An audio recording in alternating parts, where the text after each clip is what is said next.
Okay, so I'm gonna clear some things up here, just to see really where we're at as a society in general.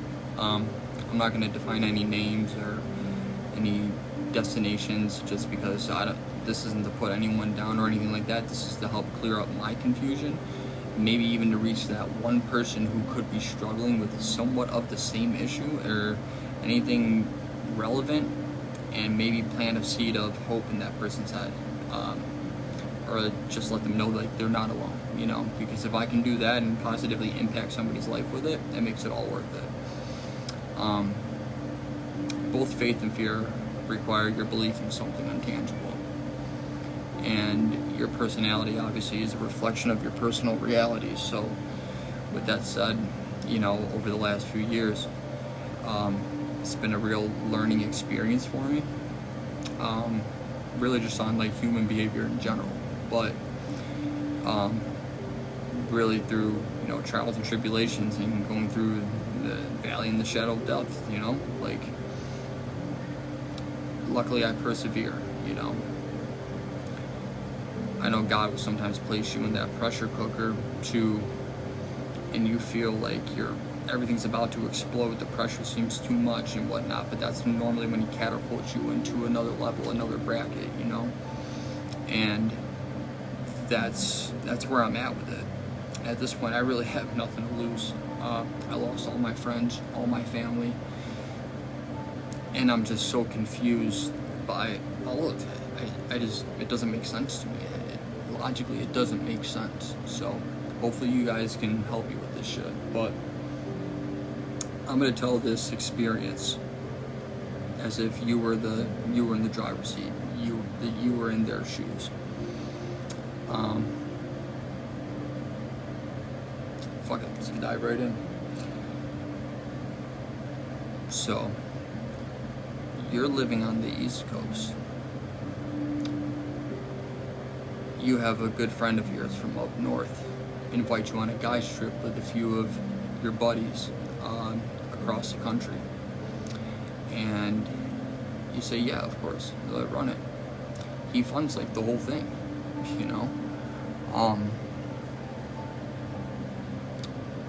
So you go on this trip.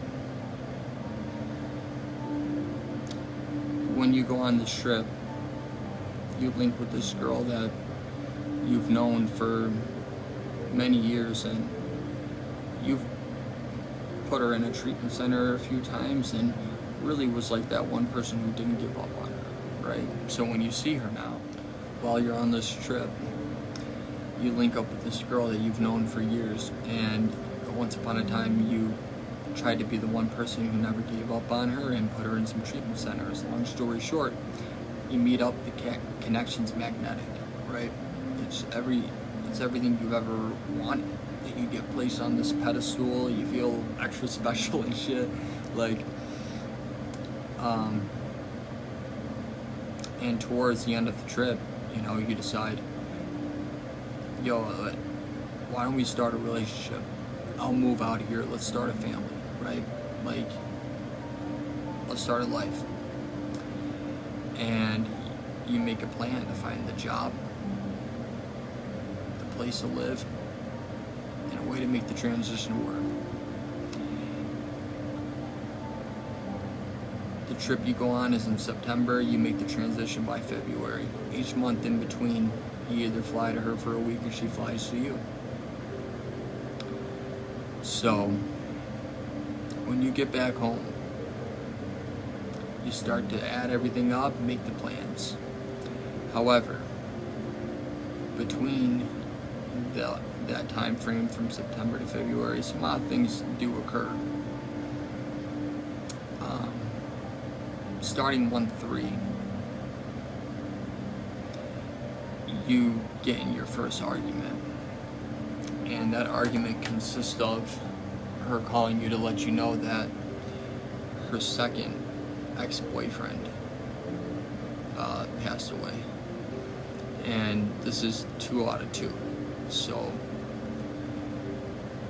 you don't really know how to respond to it. It's kind of a weird position to be in. So with that being said, you may have come off a little unsupportive, and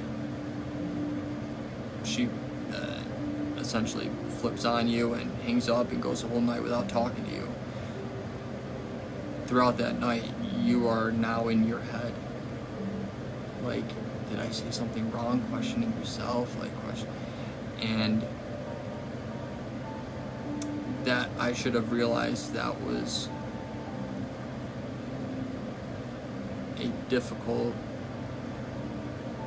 I should have realized maybe something was not right about this move, but by that point, you're head over heels. You're already invested,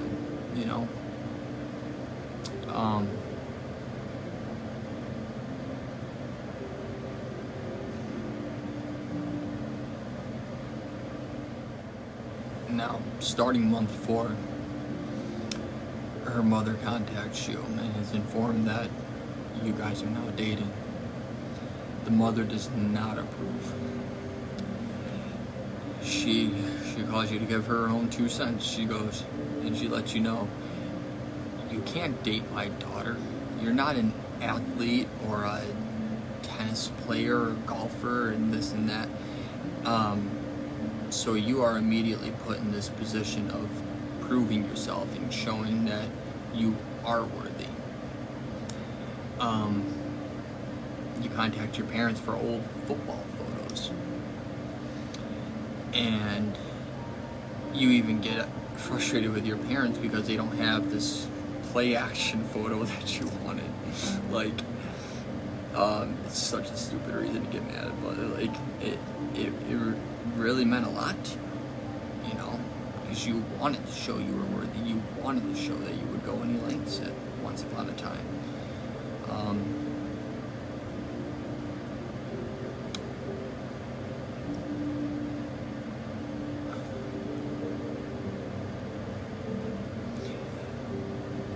So, come Christmas time, she invites you over. When you go there, almost immediately, puts you to work. You're starting to do yard work, sweeping, swiffering. And during this time,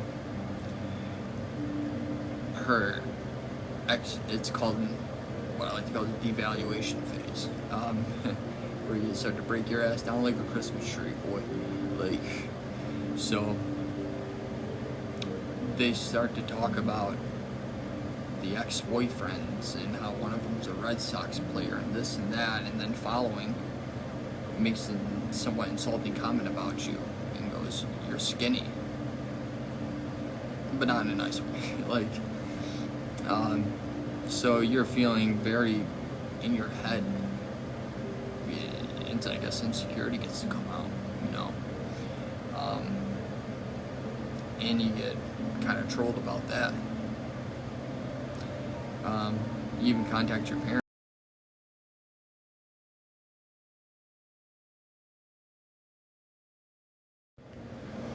So during this devaluation phase, when you try to communicate with your partner about it, it's not cool, man. You get called too sensitive, too this and that, and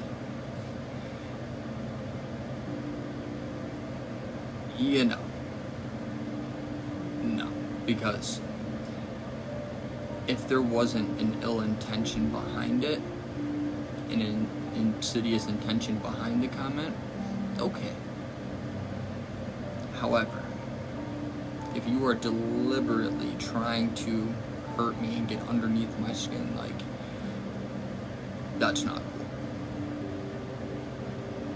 Because it wouldn't be okay if it were the other way around. That'd be a big problem, right? Nah. Sorry, I don't get one script and you get a different one. We're human beings. So, maybe I'm wrong, but anyway, going on here. February comes around, you make that transition, right?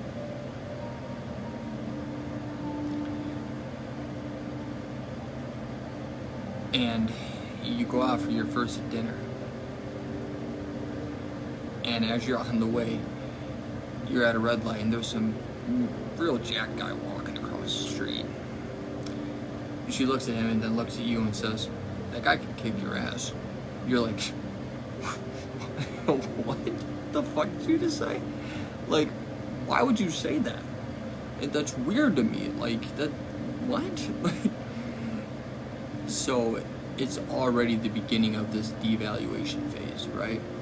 Trying to break down the areas of you that you find the most, maybe you're more confident in, to make them the weakest point for you.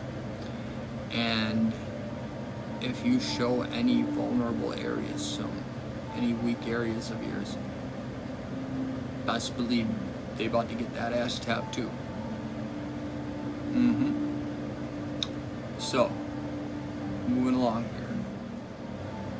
So, first few months you begin working. Your goal is to build a family. Your goal is to build a dream life, a life that you've always wanted.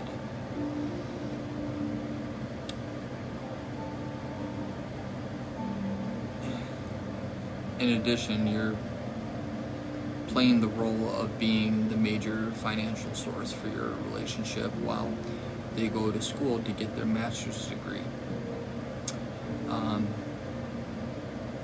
So you have a lot of pressure put on you early on.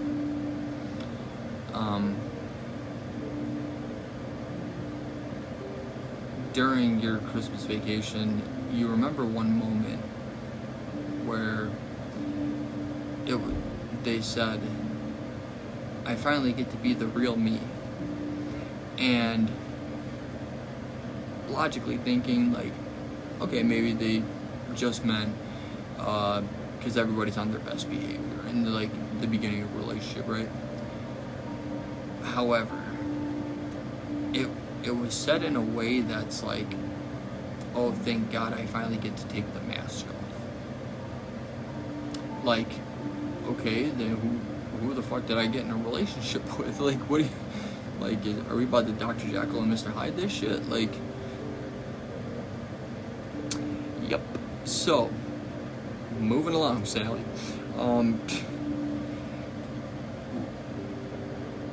You work your fucking ass off to create that family dynamic that you've wanted throughout your whole life, really, where you have a safe space, to come to when dealing with life's issues or when everything's great,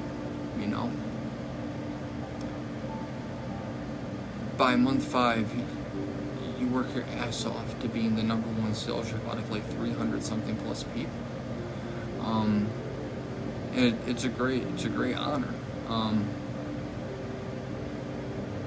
You're starting to bring in some major money. Around this time, your partner states that they're home all day and they're very alone. So with that said, you guys make the decision to get a dog together, and you raise that dog from a puppy.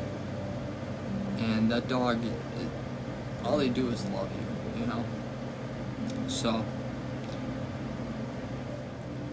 So one day, you guys go to a beach party for her friend. And during that beach party,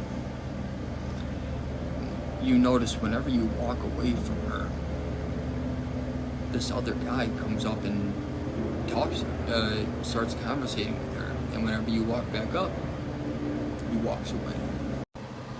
So, 1 year of living together, you're on your way to work and she says, "Hey, when you get home, I want to talk to you about something." I said, "Okay." You say, "Okay." You get home later that night and you're having dinner with her and she says, "Look, I'm pregnant. I don't know how far along, but I can't have a kid right now. I'm in school to get my degree and it's too much right now." And I'm kind of a little taken back, but I'm like, okay, no worries, let's figure this out. I'll take the next day off of work. And we'll see what the issue is, or see how we can handle this, you know what I mean? You go to the doctor the next day, and you're there from about 9 a.m. till 5 p.m. 5 p.m. comes around. Doctor comes in, says, okay, so we have the results here. Looks like you're about 27 weeks pregnant, too late for an abortion. We'll talk about aftercare, what medications you're on. Word for word. And she lets out a scream like that's like piercing, and the walls start closing in on you. It brings up your PTSD from losing your child in Florida, and you are just so fucking confused, like so fucking confused on everything. And you notice the doctor has his face looking at her that is just like this,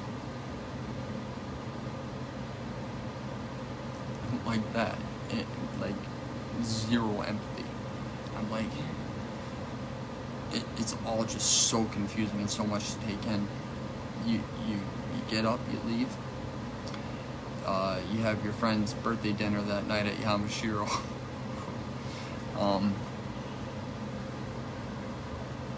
You're up for about a week. No sleep, looking up different states' laws, this, that, because it wasn't even a matter of finding a place that could do such a thing. Now you got a small time frame to get it done. So TikTok. Talk about stress on top of a high stress sales job already.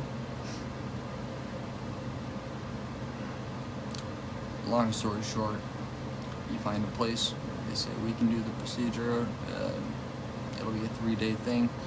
You'll come in Tuesday, Wednesday, Thursday, Friday, you'll leave Saturday. It'll be a total of $13,500 with $500 today. You're like, what the fuck? Luckily you find some organization that helps, but for a moment, you're sitting in a hotel room in Maryland, and you're looking next to you, and you see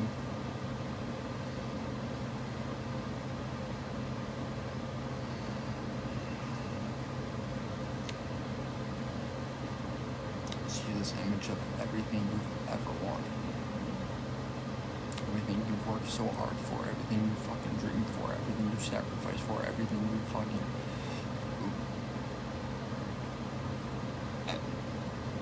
everything you've ever wanted in your future, and you know it's going away any second. And you're so confused about how you're even there. And after it's done, you would have thought they just had like COVID and got better. They say, go to the White House.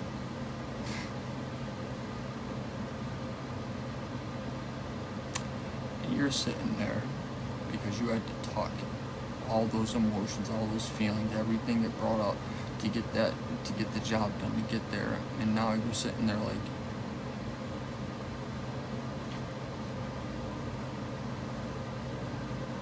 what? And then get thrown right back into the high stress sales job, and they don't care.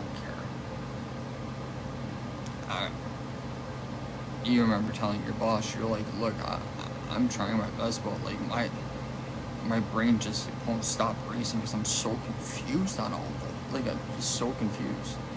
And they say, all right, well, you better figure it out. Click. Like, and how you're just blaming yourself for all of it. You're like, fuck, I'm so fucking stupid. Like, why did I think that I could come out there and start a family? Why did I think I deserved that? Why do your parents are not showing you much care. I mean, they're saying, how long is it going to take for you to get over it, basically? Like,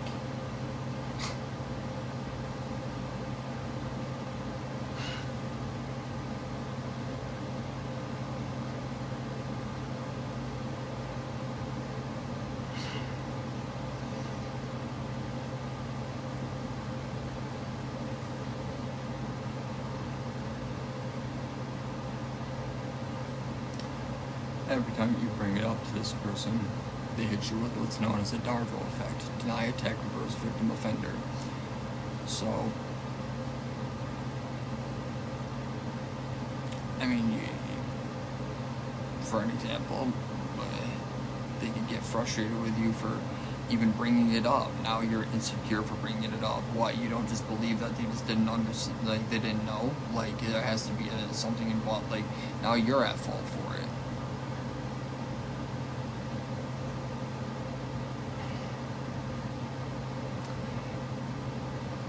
And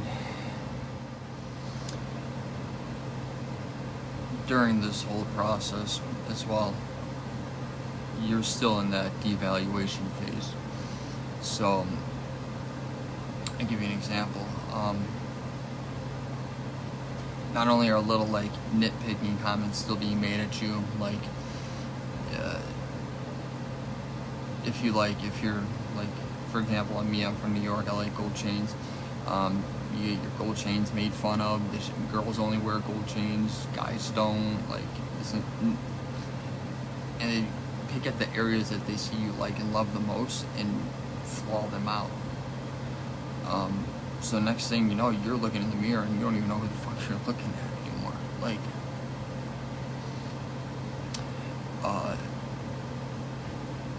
moving along. Devaluation phase, I mean, that, I'll give you an example too, that you get told that your girlfriend's mother is moving and she needs help moving. So after working all week long, you drive out to her place and she has you all weekend move boxes from one side of the garage to the other. So just another way of breaking you down. And then you try to talk to your friends and family and shit about it, and you're so confused because your mother justifies all the behavior and tells you she thinks you're just looking at ways to get out of a relationship, like putting the blame on you. So you're like, what? I'm just trying to not be hurt. Like, this hurts. Like,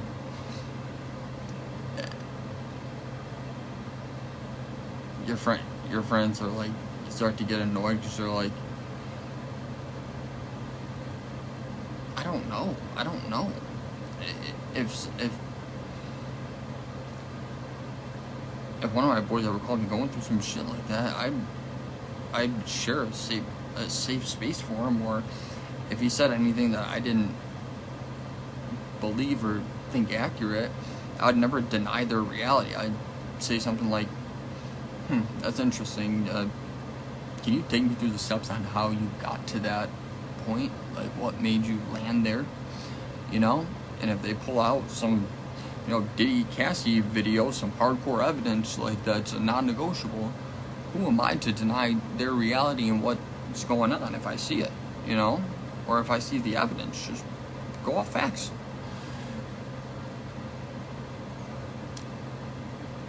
I mean, go. So, you start asking when can I see the dog, Like, when can I, like, let's make arrangements, this can be peaceful. They say, I think it's a little much for the dog to see you right now. And you're in fucking shambles. Like, your whole world just ended. You were forced to just close out your whole world. Like, you didn't want to, but this person knows is hurting you. They know they're hurting you, and they won't stop. What are you gonna do? At some point, you have to leave.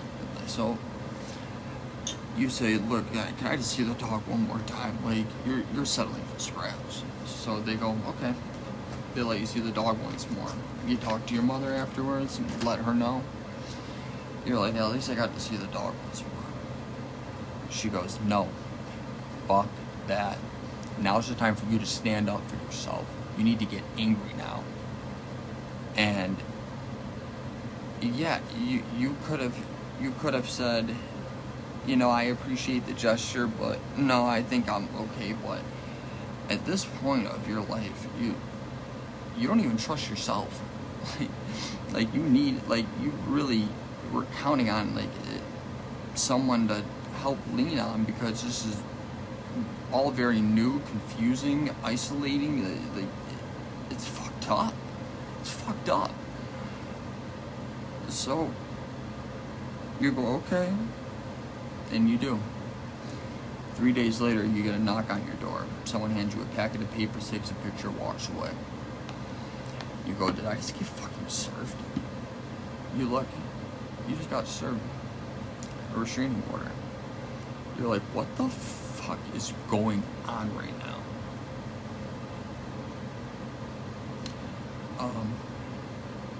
Your father flies out to help you. He tells you, no, they're probably not even gonna ask you anything. They're not gonna ask you any questions. You're just gonna have to attend and, you know, take what they give you. You're like, okay, then the truth will speak for itself. Like, I didn't do anything wrong. Like, well, they asked you a lot of things,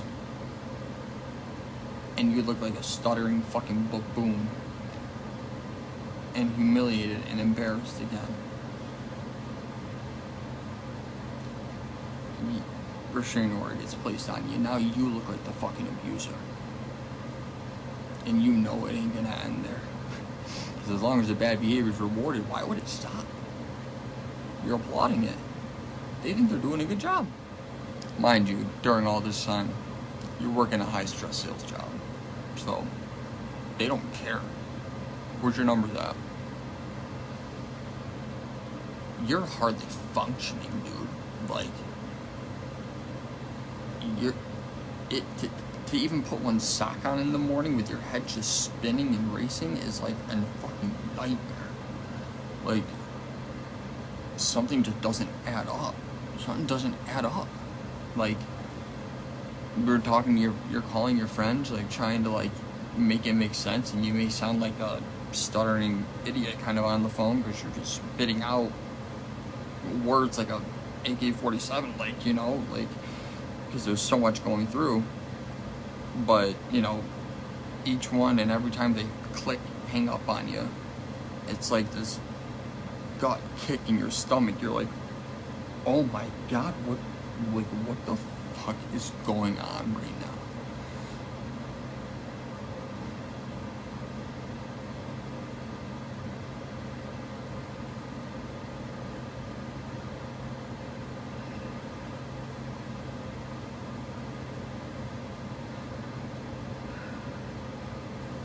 Six months in, she starts showing up at your church. And then she starts showing up at your hiking trail, bringing the dog, using the dog as bait. And that sucks, because that's your heart. You're like,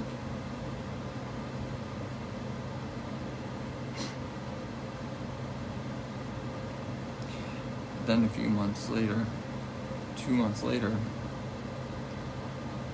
she invites you over to see the dog. That's not really why. It was to show you that your best friend was trying to sleep with her. And you're just like,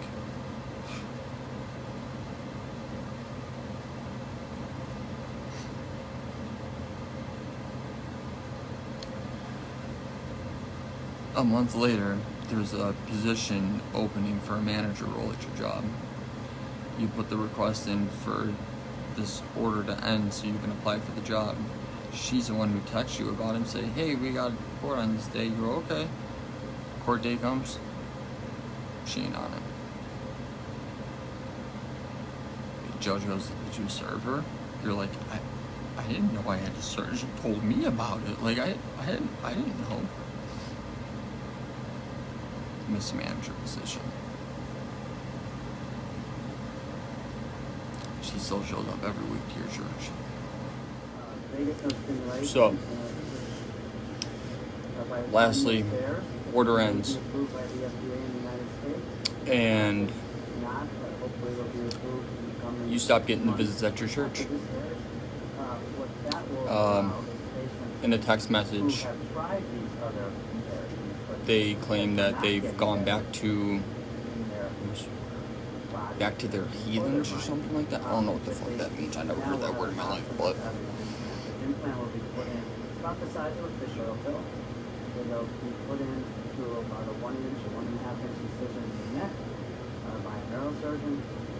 They'll plate about the level of your Adam's apple, down deep where you feel within a few months from that, you won't be able to see it, and it will operate for about 1 minute. I can't go too much into detail about this because it's like ripping, it's like ripping a little bit of like your heart out of your chest. Like, but you start getting reports about your dog being mistreated.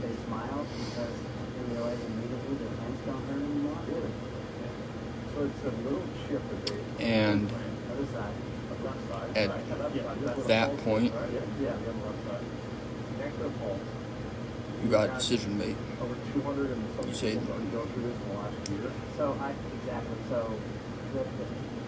if I were looking at that from the outside, I would respect the man who said, that's it. No more. No more. Like, enough. Like, as long as the bad behavior is rewarded, why would it stop? I mean, think about that shit logically. Why would it?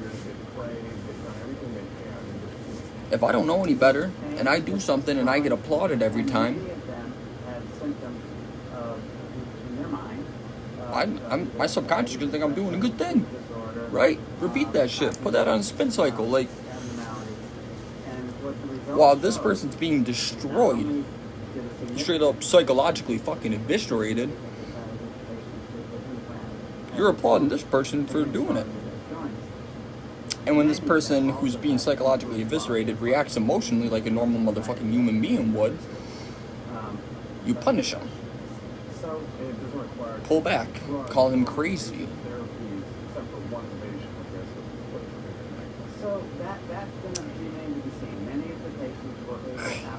It's fucking, honestly, it's mind-blowing. But that's the key factor of manipulation right there. Is when you're capitalizing on others' reactions and emotional responses. You know, I firmly believe the difference